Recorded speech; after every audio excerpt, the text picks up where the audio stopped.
Today is very sunny here in the Philippines. So, mag-experiment me. We have a kalaha. Kalaha upuan. Sige na Inday, mag-experiment. Yan, very sunny day. It's so sunny. Magdalamig kalaha. Rita, magbulad. Ibulad na tong kalaha. Yan guys. Tinuod ba nila? Ayan o, mga fans. Fans! Inday! Hello! Pila man na ka-minutes sa itong hulaton? 10 minutes? Okay. Magluto ta. We will fried eggs. Yan ang edible na to guys. So baka daghan ng edible sa itong kuan.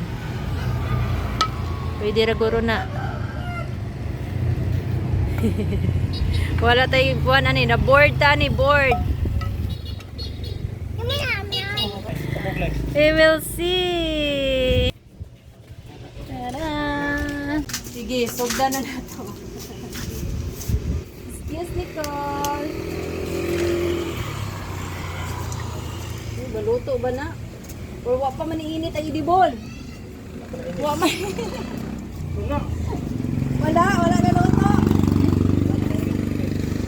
Wala na init.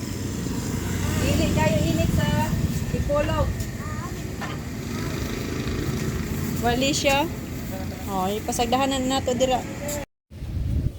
Borag kuan ra ni siya dire 30 degrees kapin ra ni dire guro. 40 degrees siguro sa ilaha. Wala oh, wala. Mura dira masunog atong nawungan. Wali guys, wali nga to experiment sa itlog. Look. At that. Ayan ata sa street oh. So guys, it's not that very hot. Maybe 30 degrees na 34, 3 minutes, 5 minutes. Not yet. Kuhaan dyan natog ko ano. Ay! Wala siya. Wrong. Failed. It's failed. Kelebika. Wrong.